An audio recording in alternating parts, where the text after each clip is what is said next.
After studying this module, you shall be able to learn about counseling and its goals, analyze the similarities and differences between counseling and psychotherapy, understand the challenges faced by counseling theory and practice, examine the ethics, morals, and values in counseling, and evaluate the future prospects of counseling. It is presumed that you would have browsed through Module 1 before understanding this Module 2. Module 1 encompasses defining counseling from the point of view of the counselor and user-oriented perspectives of counseling, goals of counseling, and similarities and differences between counseling and psychotherapy. Counseling is a wonderful 20th century invention. We live in a complex world. In this world, there are many different types of experience that are difficult for people to cope with. Most of the time, we get on with life, but sometimes we are stopped in our tracks by an event or situation that we do not at that moment have the resources to sort out. Often we find ways of dealing with such problems in living by talking to family, friends, neighbors, priests, or our family doctor. But occasionally their advice is not sufficient, or we are too embarrassed to tell them what is bothering us, or we just don't have an appropriate person to turn to. Counseling is a really useful option at these moments. The overall impact of this helping profession on society is growing at a tremendous rate. Increasing numbers of individuals are turning to counselors for help in dealing with the sometimes overwhelming concerns of everyday living. Job-related difficulties or unemployment, marital and family problems, lack of self-confidence, inability to make decisions, educational problems, difficulties in establishing and maintaining relationships, etc. Amita's story, confronting trauma. Amita has been driving her car. Her friend Amit was a passenger. Without any warning, they were hit by another vehicle. The car spun down the road and Amita thought, this is it. Following this frightening event, Amita experienced intense flashbacks to the incident. She had nightmares which disturbed her sleep. She became irritable and hypervigilant, always on the alert. She became increasingly detached from her family and friends and stopped using her car. Amita worked hard at trying to forget the accident, but without success. When she went to a counselor, Amita was given some questionnaires to fill in. He gave her a homework sheet that asked her to write about the incident for 10 minutes each day at a fixed time. In the next counseling session, she was asked to dictate an account of the event into a tape recorder, speaking in the first person as if it was happening now. She was told to play the trauma tape over and over again at home until she got bored with it. In session 3, the counselor, to help her deal with her bad dreams, asked her convert the accident into an imaginary game between any two cartoon characters that she liked. In session 4, she was asked to recall her positive, pre-accident memories which made her happy and speak it out aloud so as the counselor can hear. She was asked to sit in her car and drive it again, initially for a short 5-minute drive, then gradually increasing the time as she rolls. Throughout all this, her counselor listened carefully to what she was saying, treated her with great respect and warm regard. He was very positive about her prospects for improvement. After 9 continuous sessions, her symptoms of post-traumatic stress had almost entirely disappeared, and she was able to live her life same as before. This case vignette presented above helps us understand as to what happens when someone visits a counselor. But that is not all along with such interactions. It is also a social institution which is deep-rooted in today's modern industrialized societies. Counseling is a wonderful 20th century invention. We live in a complex world. In this world, there are many different types of experiences that are difficult for people to cope with. Most of the time, we get on with life, but sometimes we are stopped in our tracks by an event or situation that we do not, at that moment, have the resources to sort out. Often we find ways of dealing with such problem in living by talking to family, friends, neighbors, priests, or our family doctor. But occasionally their advice is not sufficient, or we are too embarrassed to tell them what is bothering us, or we just don't have an appropriate person to turn to. Counseling is a really useful option at these moments. The overall impact of this helping profession on society is growing at a tremendous rate. Increasing numbers of individuals are turning to counselors for help in dealing with the sometimes overwhelming concerns of everyday living, such as job related difficulties or unemployment, marital and family problems, lack of self confidence, inability to make decisions, educational problems, difficulties in establishing and maintaining relationships, etc. Challenges in counseling theory and practice. The stress between the individual and the collective. The growth of individualism, counseling, and psychotherapy has gone hand in hand and has become deeply rooted in the heart of modern society. But still, it appears to be false. As an individual, we can hardly deal with our anxiety, fear, depression, or destiny on our own. Therefore, to live in modern society feels like being caught in a field of great tension. Counselors and different approaches to counseling are trying to find solutions to resolve this tension, as it is important to find ways of dissolving the tension between an individual and the collective. The nature of power and influence. What does it mean to be powerful? To be powerless? What is the right balance between powerfulness and powerlessness? Power differences are structured around fundamental social categories such as class, race, and gender. Dilemmas and issues around the nature of power and control are intrinsic to counseling for both counselor and the client. Does the counselor adopt a position of an expert, of client centered equal, or of not knowing witness? How much does the counselor say in the counseling room?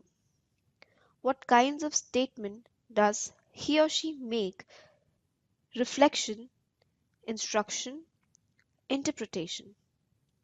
Is the aim of counseling self control and self management, or a self fulfillment that reflects a celebration of personal power?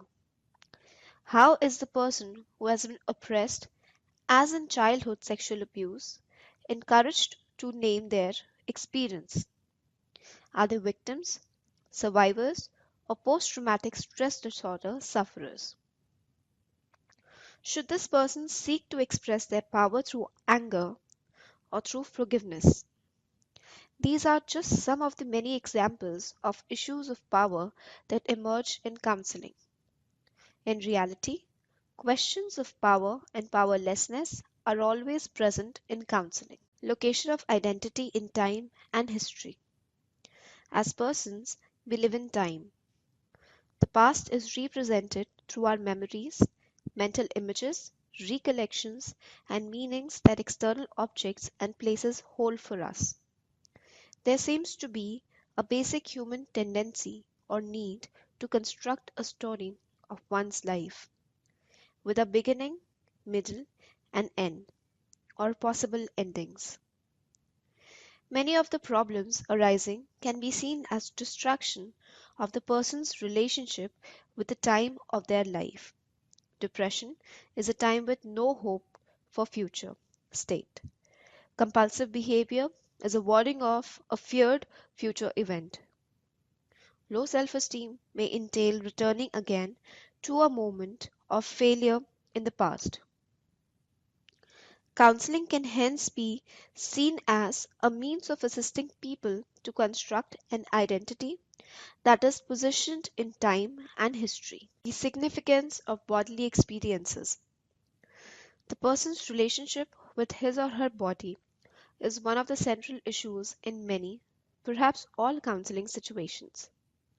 The primary area in which aspects of the body dominate counseling is through the existence or non existence of feeling and emotion. Our bodies tell us how we feel about things, and these feelings or emotions are indicators of what is most important to us. For many people, the counseling room is the only place in which they have permission to allow themselves fully to feel, as all approaches to counseling, in their very different ways, give emotion a high place on the therapeutic agenda.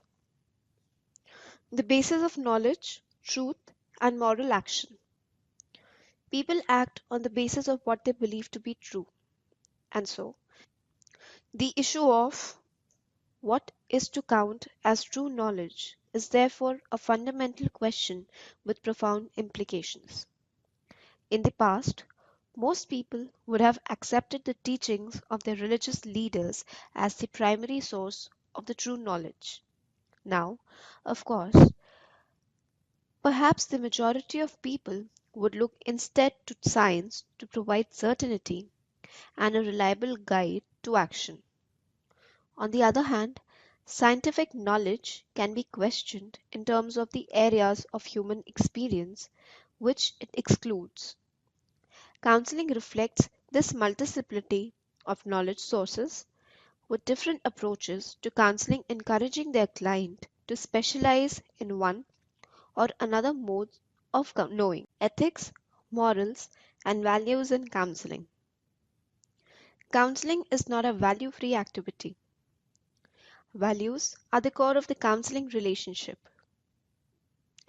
On the basis of the values held by counselors and clients, directions are taken and decisions are made. Counseling is also a moral enterprise requiring responsibleness, that is, action, based on careful, reflective thought about which responses is professionally right in a particular situation. Counselors are guided in their thoughts and actions by values, by professional and personal ethics, and by legal procedures and precedents. Van Hoos and Kotler points three reasons why professional codes of ethics exist. First, ethical standards are designed to protect a profession from government interference. Professional codes assert the autonomy of the profession through self-regulation as opposed to being regulated by legislative bodies. Second, ethical codes establish common norms and thereby protect a profession from self-destructive internal bickering. Third, ethical standards protect practitioners from the public, especially in regard to malpractice suits. If professions behave according to ethical guidelines, the behavior is judged to be in compliance with the accepted standards. Unethical behavior can take many forms. Levinson and Swanson list some of the prevalent unethical behaviors, such as violation of confidentiality, exceeding one's level of professional competence, negligent practice, claiming expertise one does not possess, imposing one's value on the client, creating dependency in a client, sexual activity with the client, certain conflicts of interest, questionable financial arrangements such as charging excessive fees, and improper advertising. Ethical issues arising within the individual counselor. This includes dilemma concerning the way the counselor may experience conflict between his or her needs as a human being and professional role and status as a counselor. validation of self-image and self-esteem. Ethical dilemma can arise when practitioners are confronted by a client or situation which is in opposition to their ideal image. The promotion of personal values and beliefs in the guise of counseling violates the principles of autonomy and fidelity. Any discriminatory attitudes about race, gender, disability, class, religion, ability, and opportunity should not be allowed to affect counseling practice. However, this assumes that the practitioner is fully aware of how he or she demonstrates such value and belief through language and nonverbal behavior. The obligation of all counselors should therefore be to make every effort to be aware of one's own attitude that could affect the intervention strategies. Competence. The British Psychological Society emphasizes that it is the counselor's duty to maintain and develop their professional competence, to recognize and work within its limits, and to identify and ameliorate factors which restrict it. Each person is therefore responsible for recognizing the limitations of their knowledge and experience, for working to extend those limitations, and for ensuring that others do not misrepresent them. Ethical dilemmas arise from the definition of established competence and appropriate preparations. These in turn pose questions about the amount and kind of training in counseling and counseling specialism needs to claim competence as a counselor. Fitness to practice. Fitness to practice includes the psychological, emotional, and physical status of the counselor.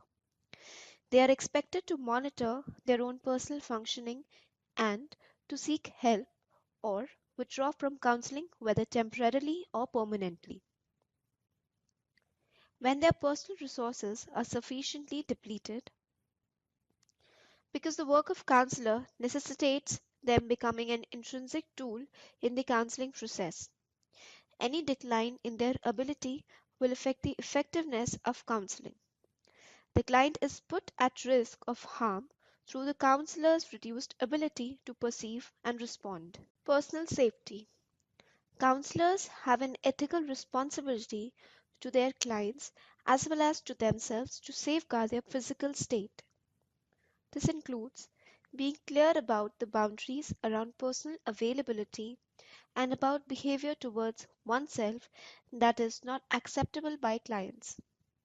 It also includes having some training in assessment of the client's psychological state in order to avoid taking on a dangerous client or provoking some kind of attack. A client who makes a violent outburst may be seriously disturbed by what he or she has done. It is therefore important for counselors to be aware of their ethical and legal responsibilities to the client. The British Psychological Society recommends all counselors to take out professional indemnity insurance, whether self-employed or covered by an employer's insurance. Ethical issues arising from the counselor-client relationship. The relationship between the counselor and the client is one in which there is an imbalance of perceived power. The client is in a vulnerable position, and research suggests that the success of the work depends significantly on the quality of the relationship, that is, the extent to which the client can trust the counselor. Ethical issues relating to the quality of the relationship concern the clarity of the contract, the management of the practice, and maintenance of appropriate relationship boundaries, particularly around confidentiality. Client welfare. All ethical codes affirm that a counselor's primary responsibility is to the client. This means that the needs of the client, not the counselor, assume primary importance in the counseling relationship. It also implies that the counseling relationship should be maintained only as long as a client is benefiting from it. It is important that counselors be able to concretely evaluate clients' progress. They must recognize the boundaries of their own competence as well as clients' realistic needs, and, when appropriate, either refer to another professional or terminate counseling. In both situations, however, a problem of ethics arises should the counselor resist referral or termination. The counselor must weigh the potential harm to all concerned and the likely consequences that would ensue should the relationship continue. Neither the client nor the counselor live in a vacuum. They are affected by other relationships. The counselor also has a responsibility to his or her own agency, to any referring agency, to society, and to the profession. Respect for clients' autonomy.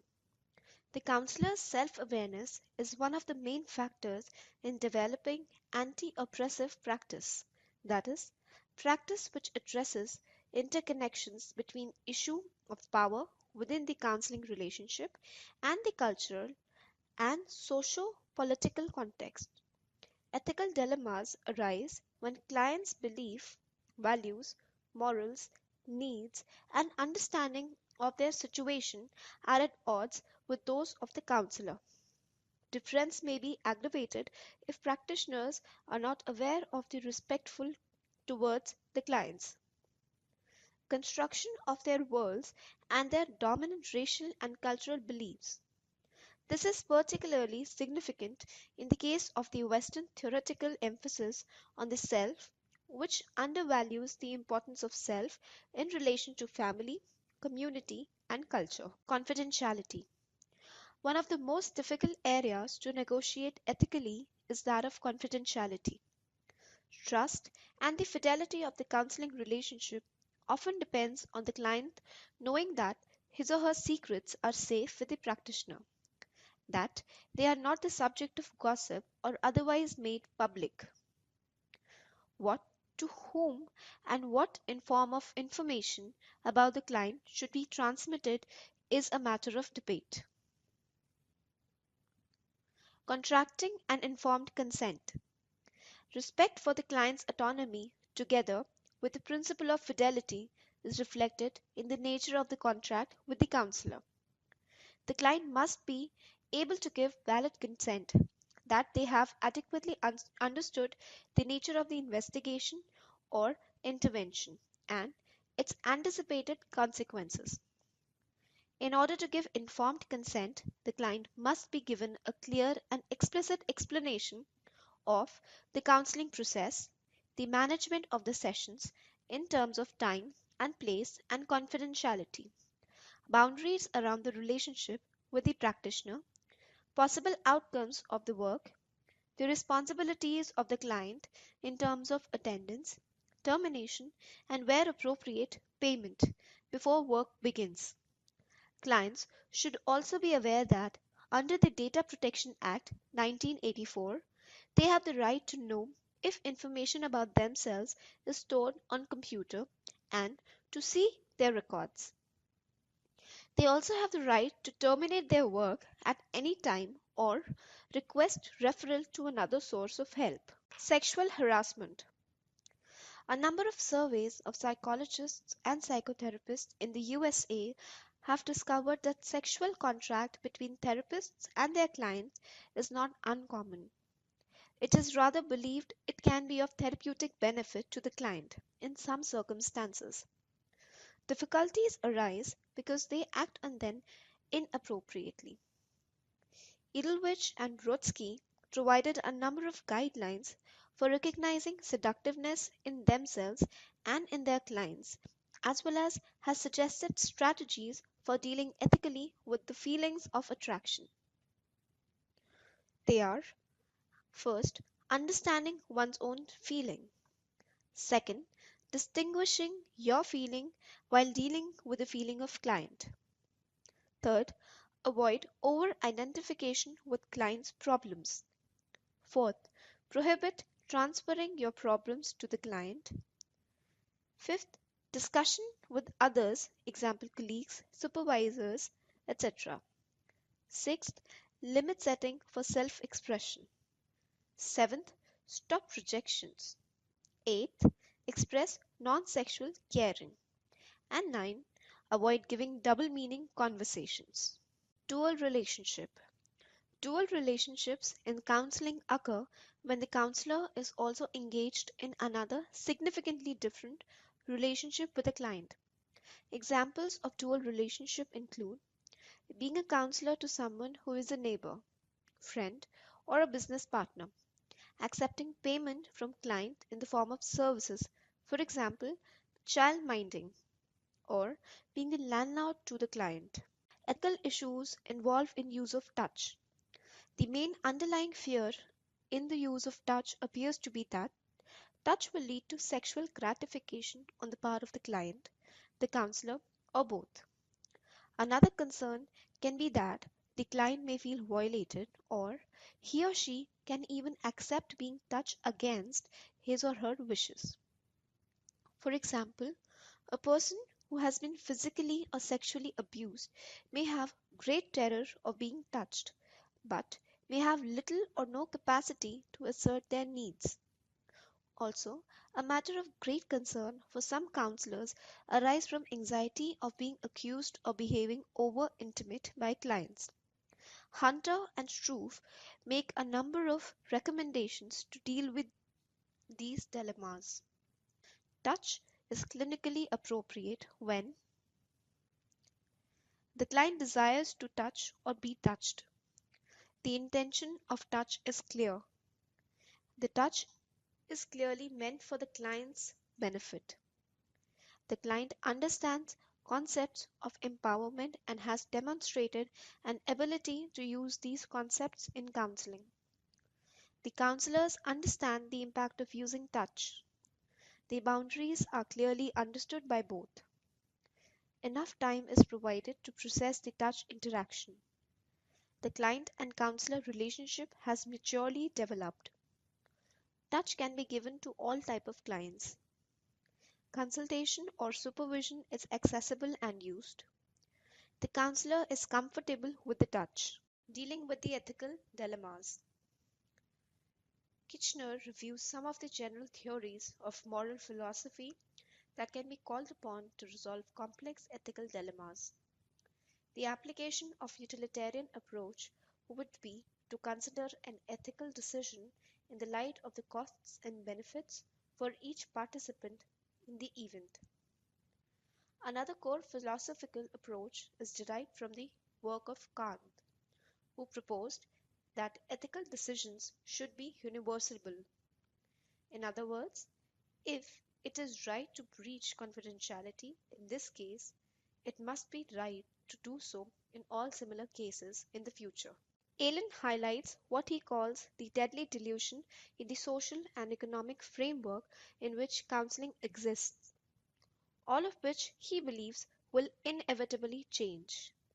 These are the growth myth, bigger is better, the imperative of possibility, if it can be done, it should be done, linear history, the future must be better than the past, nature must be subjugated or domesticated for human happiness and meaning. The client. By 2020, the proportion of those aged 65 and over compared with those of 50 or under will be 20%, as compared with 1990 figures of 15%. This older age group is also likely to be uncharacteristically younger, both in physical and psychological terms, than previous generations. One likely development is that the making and breaking of affectional bonds, as Bodily called them, will be extended by 1 and possibly 2 decades. At present, there is very little evidence except for the trend in divorce statistics. Even now, these suggest that people are not satisfied when in intimate relationships for as long as in the past, and that bond breaking is extending well into the later decades of life. These young elderly will be more demanding of service than their forebearers. who often appeared happy to struggle through crises of later life with little help outside of the family. If, as is very likely, relationships continue to become more vibrant and liable in later years, then this and other relationship counseling will both increase in scope and also be extended. The counselor. We can perceive some of the issues which are likely to arise within the realm of applied psychology. During the next period, we shall probably see a shift towards a socially oriented policy again, but one in which the consumer has considerable power and rights, and in which the professionals will be answerable both to the consumers and to the financial provider of services. Moreover, these two groups may be asking for services which are at opposite ends of a continuum. The providers are likely to demand shorter, cost and change effective intervention, whilst the client may ask for sustained and extended contracts which they perceive as more supportive. Severe time limited practices will deprive up demand for a private fee based.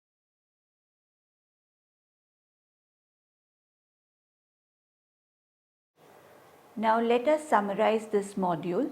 The role of counseling for an individual and society as a whole can be understood as being a part of a long, slow cultural conversation of what it means to be human, which is never ending, with always something new to render or explore. The most precious aspect being a conversation is an actual living process between people which books can never offer.